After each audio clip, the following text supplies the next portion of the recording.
अखिल भारतीय तीर्थ पुरोहित महासभा की प्रेस वार्ता का हुआ आयोजन। आज दोपहर 1 बजे भैंस बहोरा स्थित समाजवाड़ी में एक प्रेस वार्ता का आयोजन हुआ, जिसमें अखिल भारतीय तीर्थ पुरोहित महासभा के राष्ट्रीय अध्यक्ष महेश पाठक एवं अखिल भारतीय तीर्थ पुरोहित युवा समिति के राष्ट्रीय अध्यक्ष अमर डिब्बे वाले उज्जैन से उपस्थित हुए। प्रेस वार्ता को संबोधित करते हुए महासभा के राष्ट्रीय अध्यक्ष महेश पाठक द्वारा प्रधानमंत्री नरेंद्र मोदी जी को एक पत्र के माध्यम से जहां स्मार्ट सिटी बनने हैं वहां पर तीर्थ पुरोहितों के लिए भी प्रोटोकॉल के तहत सभी सौंदर्यकरण एवं विकास कार्यों में सहभागिता कराने के लिए संबंधित कॉपी सभी मुख्यमंत्रियों को भी भेजी गई है।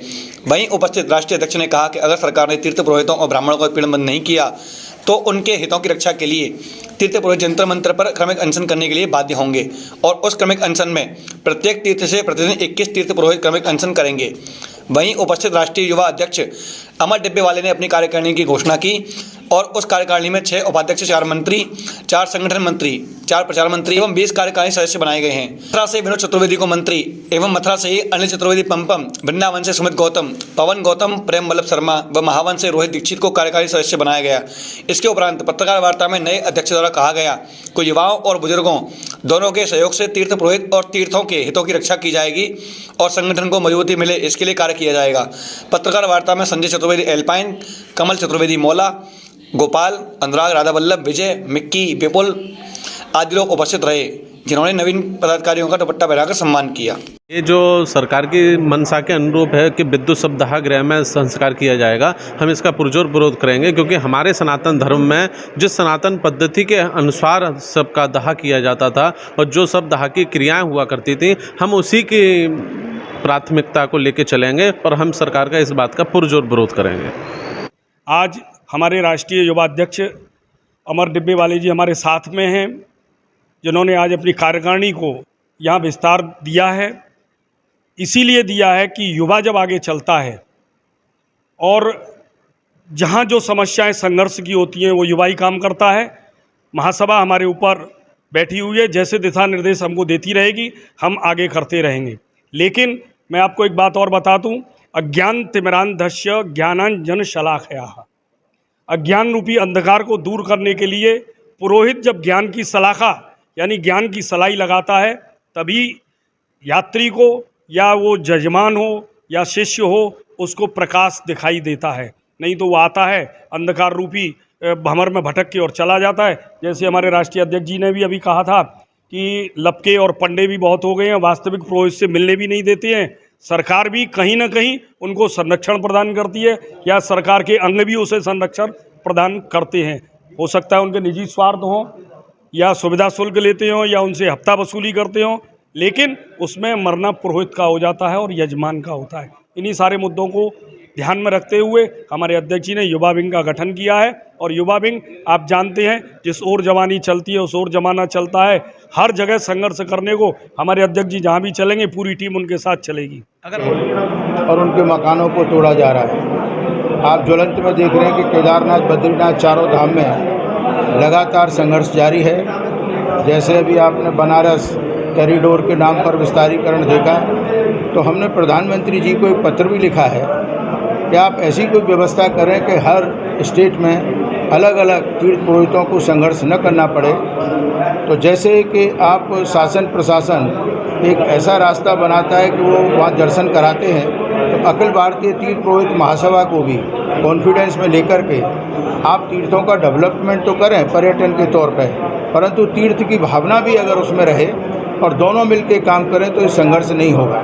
तो ये हमने पत्र भी भेजा है। तीसरा, इसी को लेकर के हम जंतर मंतर पर आंदोलन करने के विचार में थे, परंतु कोरोना के काल के कारण हम लोगों को परमिशन नहीं मिली। तो अब हम लोगों ने निर्णय लिया कि अगर बात से हमारी बात नहीं बनती है तो हम क्रमिक अनशन करेंगे, जिसमें हमारे प्रमुख करीब 25 से 30 जो हमारे तीर्थ स्थल हैं वहाँ से रोज़ 21 से 31 तक आदमी जो है जितनी हमको परमिशन मिलेगी वो बैठेंगे और हम अपनी मांगों को उठाएंगे।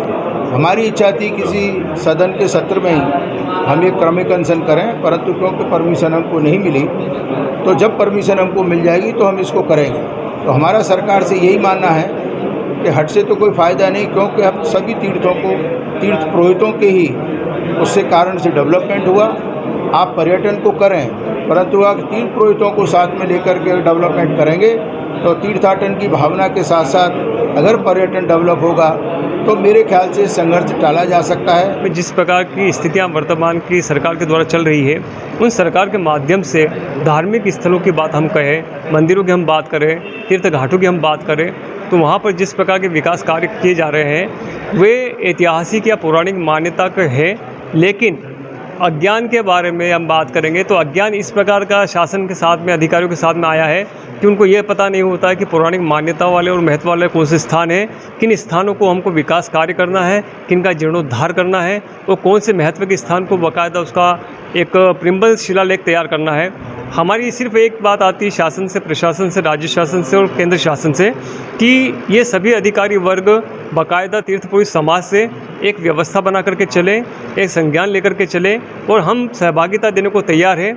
यदि हमारी स्थिति इस प्रकार से सामने नहीं आती है, या तीर्थ पुरोहित का तिरस्कार होता है, या तीर्थ पुरोहित के अधिकारों के संरक्षण पर कुठाराघात होता है, तो संपूर्ण तीर्थ पुरोहित समाज शासन के, प्रशासन के, राज्य शासन के, केंद्र शासन के खिलाफ धरना प्रदर्शन की स्थिति में खड़ा होगा। एक तीर्थ पुरोहित होने के नाते किन प्रकार की परिस्थितियों को गुजरना पड़ता है, क्या क्या समस्याएं आती हैं? तीर्थ पुरोहित के नाते अब आप जान रहे हैं कि वर्तमान में 2 वर्षों से भारत नहीं पूरी दुनिया कोविड से जूझ रही है। तीर्थ पुरोहित तीर्थ से जुड़ा हुआ है, तीर्थ पे यात्री आएंगे तो शायद उनके घर का परिवार चल सकेगा, उनके यहाँ का चूल्हा चल सकेगा। प्रतिदिन के वे बेचारे सारे अपने कार्य करते हैं, बामुश्किल 100-150 या 200 रुपये प्रतिदिन के उनको मिलते हैं, जिससे उनका घर का खर्चा चलता है। अब आप ये बताएं कि आज की तारीख में 100 या 200 रुपये प्रतिदिन के मामले में क्या होता है? क्या वो अपने बच्चों को शिक्षा दे सकते हैं? क्या वो दीक्षा दे सकते हैं? वो किसी प्रकार का संरक्षण नहीं कर सकते हैं? यदि उनको बड़ी चिकित्सा की आवश्यकता पड़ती है या कोई गंभीर व्याधि होती है तो हो सकता है कि उनको व्याधि को निवृत्त करने का धन भी खर्च ना हो सके। तो कुल मिलाकर के हम चाहते हैं कि जब शासन इस प्रकार से स्थिति लाता तो क्या शासन के संज्ञान में ये स्थितियाँ नहीं है? यहाँ हम बात करते हैं SC, ST, OBC आदि के लिए सारी व्यवस्थाएँ लागू की गई है। तो आज ब्राह्मणों की संख्या, तीर्थ पुरोहित संख्याओं की आप गणना तो करें, आपको पता पड़ा कि तीर्थ पुरोहित संख्या बहुत कम है, बहुत न्यून है। आपको उनके संरक्षण के लिए उपाय करने चाहिए, उनके विकास के लिए उपाय करने चाहिए, उनको सहयोग देने के लिए प्रयास करने चाहिए। मांग क्या करते सरकार से? हम शासन सरकार से ये मांग करते हैं कि जितने भी विकास के कार्य होते हैं, उन विकास कार्यों में जो विभागीय स्थितियाँ बनती हैं, उन विभागों में तीर्थ पुरोहित समाज का भी 2 या 3 व्यक्ति लिए जाएं, जिससे शासन को हम सहयोग प्रदान कर सके, शासन को यह समझा सके कि भाई ऐतिहासिक महत्व के इतने मुद्दे आते हैं। विश्व स्तरीय चिकित्सा सुविधाओं से युक्त JP diagnostics, radiology and pathology centre, Mathura का पहला complete radiology and pathology diagnostic facility से सुसज्जित। Doctor Deepak Agarwal and doctor Nidhi Agarwal, JSR tower, Govardhan crossing, NH 90, Mathura.